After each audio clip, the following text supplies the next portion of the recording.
Setiap orang tua pasti menginginkan anaknya untuk tumbuh sehat dan cerdas. Kesehatan dan kecerdasan adalah bekal untuk masa depan anak yang lebih baik dan menciptakan bangsa yang maju dan kompetitif. Namun tahukah Anda bahwa ternyata 1 dari 3 anak balita di Indonesia mengalami stunting? Stunting adalah kondisi kekurangan gizi kronis yang terjadi pada anak-anak di bawah 2 tahun yang diakibatkan oleh: pertama, akibat kurangnya asupan gizi yang cukup. Hal ini kebanyakan dikarenakan ketidakmampuan orang tua menyediakan bahan makanan bergizi, serta pola konsumsi dan pola asuh yang tidak tepat. Dan kedua, akibat menderita penyakit infeksi berkelanjutan. Umumnya karena anak-anak tersebut mengkonsumsi air minum yang tidak aman, berada dalam lingkungan sanitasi yang tidak bersih, serta tidak mendapatkan layanan kesehatan secara memadai. Kondisi infeksi ini menyebabkan ketidakmampuan tubuh untuk menyerap nutrisi yang diberikan. Dampak buruk dari stunting adalah: dalam jangka pendek adalah terganggunya perkembangan otak, kecerdasan, gangguan pertumbuhan fisik, dan gangguan metabolisme dalam tubuh. Dalam jangka panjang adalah menurunnya kecerdasan dan prestasi belajar, menurunnya kekebalan tubuh sehingga mudah sakit, dan resiko tinggi terhadap penyakit diabetes, kegemukan, penyakit jantung dan pembuluh darah, kanker, stroke, dan disabilitas pada usia tua. Secara fisik, anak stunting memiliki tinggi badan di bawah standar pertumbuhan anak normal seusianya. Untuk mengetahui seorang anak menderita stunting atau tidak, perlu pengukuran oleh alat yang tepat dan dilakukan oleh petugas kesehatan yang terlatih. Untuk itu, setiap bayi perlu diukur tinggi badannya secara berkala. Pencegahan stunting akan efektif dilakukan sejak awal kehamilan sampai usia 2 tahun atau yang kita namakan sebagai 1000 hari pertama kehidupan. Periode ini dapat diibaratkan sebagai gerbang kesempatan untuk mengoptimalkan pertumbuhan anak. Mari kita bersama-sama mencegah stunting bagi semua anak di Indonesia.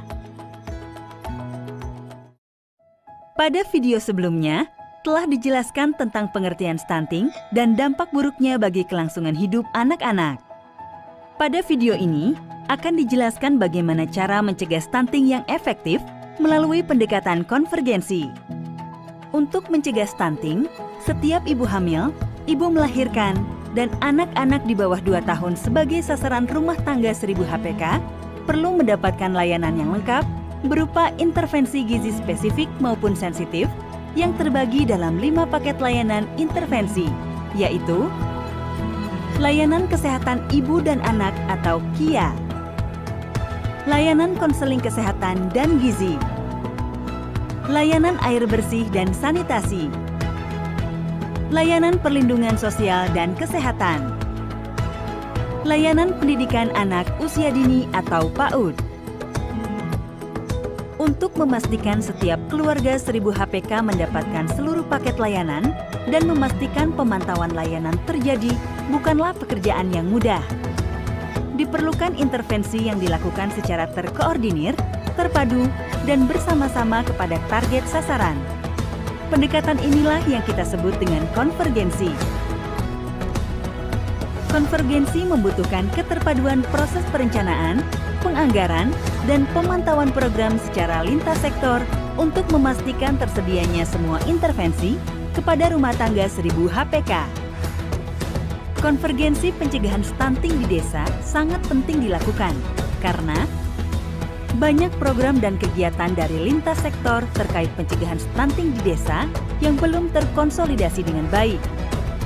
Belum efektifnya pembagian peran dan pengelolaan kinerja setiap kader yang ada di desa. Belum tersedianya database stunting, serta pemantauan rutin layanan secara partisipatif untuk memastikan efektivitas layanan yang berkualitas. Desa memiliki peran penting dalam pencegahan stunting melalui kewenangan desa sebagai implementasi atas Undang-Undang Desa. Untuk itu, pemerintah desa dengan difasilitasi oleh KPM perlu mengkoordinasikan konvergensi pencegahan stunting dengan cara sebagai berikut. Melakukan konvergensi dalam perencanaan dan penganggaran program dan kegiatan pembangunan desa. Memastikan setiap 1000 HPK menerima dan memanfaatkan paket layanan intervensi. Memperkuat pemantauan dan evaluasi pelaksanaan pelayanan, serta mengkoordinir pendataan sasaran dan pemutakhiran data cakupan intervensi secara rutin. Dalam melaksanakan konvergensi intervensi untuk pencegahan stunting di tingkat desa, rembuk stunting merupakan kegiatan penting yang harus dilakukan untuk mengkonsolidasi usulan-usulan kegiatan berdasarkan data hasil pemetaan 5 paket layanan yang telah dikumpulkan oleh KPM. Rembuk stunting dilakukan melalui diskusi terarah untuk mendapatkan komitmen desa dan menyepakati kegiatan-kegiatan yang akan dilaksanakan untuk memastikan konvergensi, baik yang akan dilakukan pada tahun berjalan maupun untuk dimasukkan dalam RKP Desa tahun berikutnya. Peserta rembuk stunting desa meliputi aparat dan kepala desa, BPD, tim perencana kegiatan desa, unsur PKK, KPMD, kader posyandu, bidan desa, tendik PAUD, pelaku program terkait penanganan stunting, termasuk UPT terkait, puskesmas, terutama sanitarian, dan ahli gizi, PAMSIMAS, program keluarga harapan, kawasan rumah pangan lestari, dan kelompok wanita tani, dan lain-lain. Dan organisasi masyarakat seperti kelompok tani atau KWT, kelompok keagamaan, dan Karang Taruna. Pelaksanaan rembuk stunting setidaknya mengikuti tahapan sebagai berikut. Menyampaikan kondisi desa dengan menggunakan peta sosial, data sasaran, kondisi layanan, serta peta kelembagaan desa.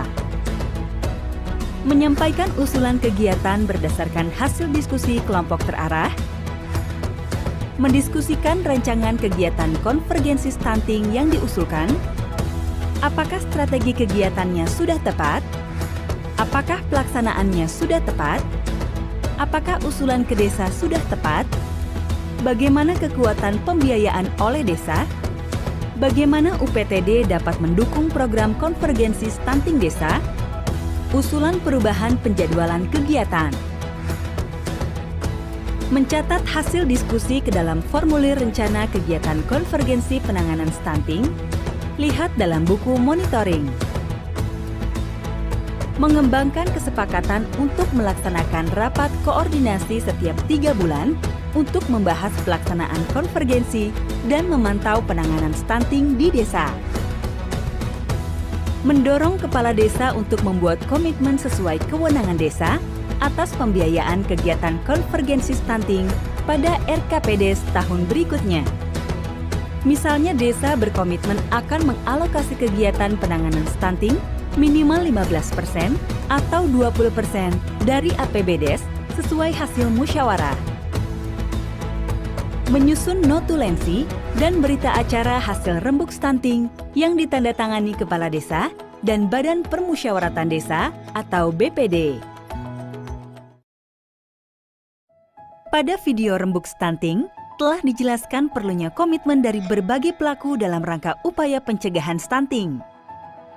Di dalam video ini, akan dibahas upaya strategis pencegahan stunting yang mungkin dilaksanakan di tingkat desa. Pemerintah desa telah mendapat amanat yang besar untuk melaksanakan pembangunan desa, termasuk melaksanakan pencegahan stunting. Desa berwenang untuk mengatur dan mengurus kegiatan berdasarkan hak asal-usul dan kegiatan yang berskala lokal desa, serta berwenang untuk mengurus kegiatan yang ditugaskan oleh pemerintah pusat dan pemerintah daerah, termasuk dalam hal ini pencegahan stunting yang telah menjadi prioritas nasional. Dengan demikian, desa harus menyelenggarakan pelayanan publik, terutama di bidang kesehatan dan pendidikan, yang berskala desa melalui sinergitas dengan sektor penyedia layanan. Terkait dengan hal tersebut, dana desa yang menjadi wewenang kepala desa dapat dikelola secara optimal untuk memerangi stunting. Kepala desa dapat mendukung dan mengoptimalkan kegiatan-kegiatan layanan dasar pada 5 paket layanan seperti 1. Layanan Kesehatan Ibu dan Anak atau KIA. 2. Layanan konseling kesehatan dan gizi. 3. Layanan air bersih dan sanitasi. 4. Layanan perlindungan sosial dan kesehatan. Dan 5. Layanan pendidikan anak usia dini atau PAUD.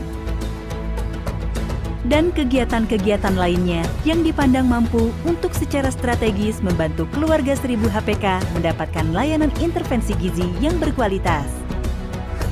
Rujukan belanja desa untuk penanganan stunting diperkuat dengan telah dikeluarkannya Permen Desa tentang prioritas penggunaan dana desa setiap tahunnya. Contoh untuk tahun 2020, terdapat Permen Desa PDTT nomor 11 tahun 2019. Selain menggunakan APBDes, pemerintah desa dapat bekerja sama dengan berbagai pihak, termasuk CSR perusahaan, program kuliah kerja nyata atau KKN mahasiswa, tokoh agama, dan berbagai pemangku kepentingan lain untuk menjadikan pencegahan stunting sebagai suatu gerakan di desa.